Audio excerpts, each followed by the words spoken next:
Hey guys, what is up? This is Mr. A. Crizzy here, and in today's movie review, I'm going to be doing a movie review on this old gothic superhero movie released in May of 1994. And this movie's already 30 years old, and, and a while back, earlier this year, I just watched this movie on Paramount Plus, and, and this review is going to be on The Crow. The Crow goes like this. It's basically played out as like a superhero film, more like a gothic superhero film. And so the story of The Crow goes like this. The night before his wedding, musician Eric Draven and his fiancee are brutally murdered by members of a violent inner city gang.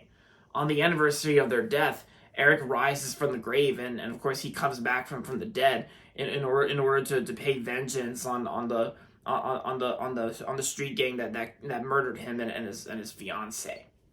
So, and like I said, Eric rises from the dead, and he rises from his grave and assumes the gothic mantle of the Crow, a supernatural avenger.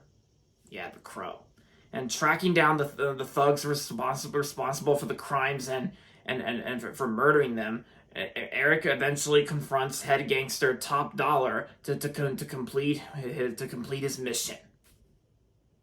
And there you have it. So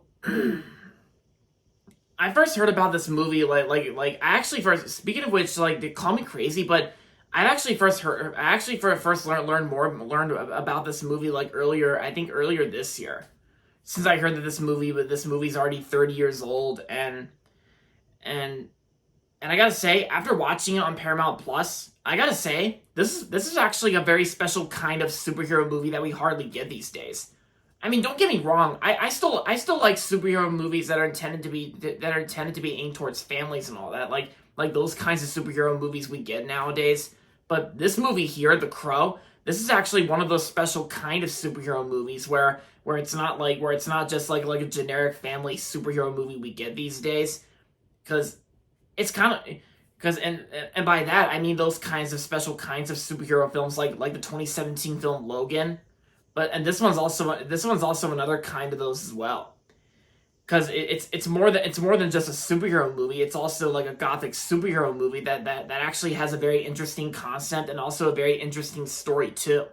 And it's basically that Eric Draven is basically like a rock and roll musician who's been killed by a bunch of thugs, and then 1 year later, after his death, he comes back from the dead and gets revenge on the thugs who killed him. And then of course, like, Eric becomes the Crow. And of course, this is a movie about a rock and roll musician, you're gonna get lots of rock and roll songs playing in the background. Because I gotta say, the Crow actually does have a really awesome soundtrack.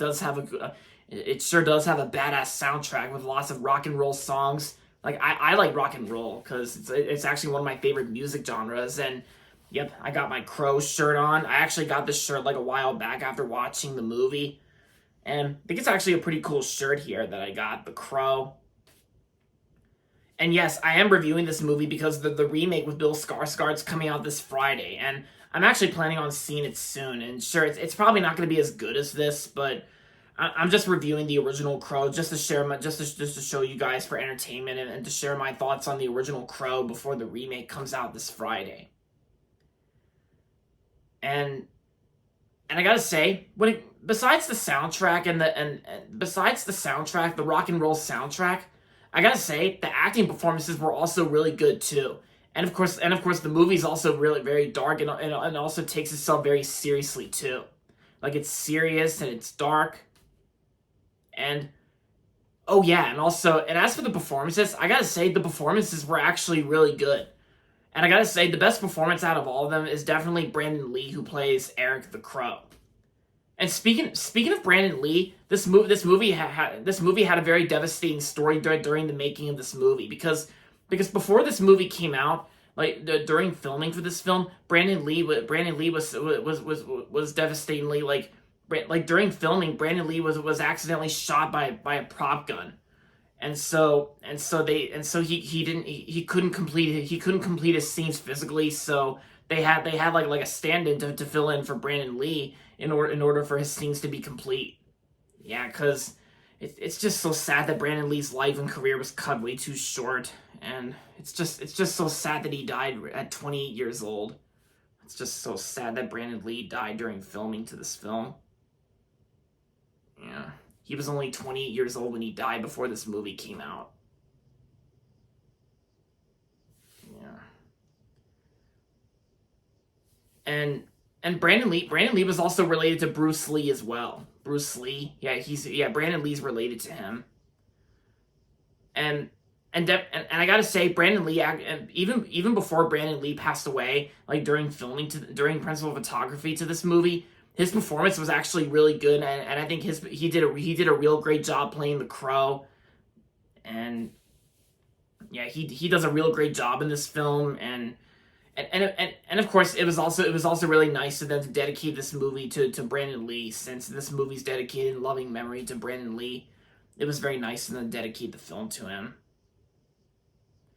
Because he was the one who starred in this movie as the main role, and of course and this movie also got really good reviews. It got like 86%. It got awesome reviews, and it was also a success at the box office.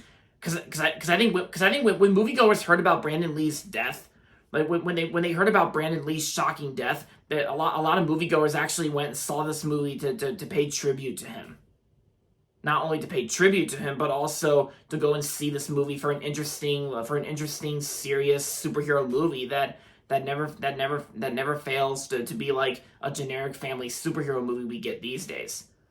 But I mean, like I said, don't get me wrong. I still like some family superhero movies that are intended to be for kids. I mean, I still like those kinds of superhero movies. Like, I don't really mind them that much. I have a soft spot for them.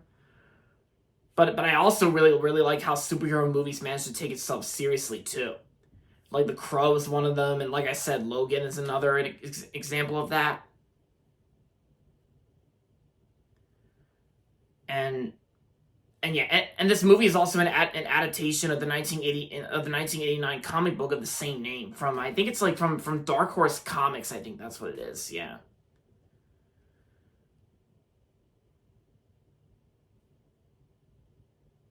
Yeah.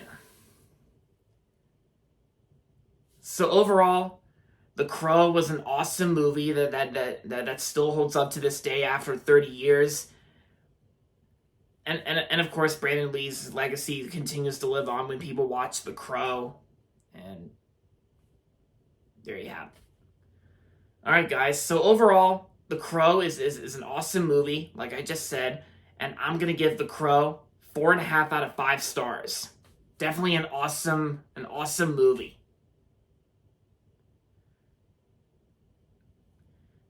Yeah, and of course, if you've not seen the original Crow yet, and if you're interested in checking out the remake, or if you just want to check out the remake for opinion purposes, or if you've not seen the original Crow, I gotta say I recommend checking out the original Crow. Yeah, it's definitely one of the best superhero movies of all time. Yep. Alright guys, so that's going to be it for my movie review on The Crow, and that's going to be it for this video, so make sure to give this video a thumbs up and subscribe to my channel if you haven't yet.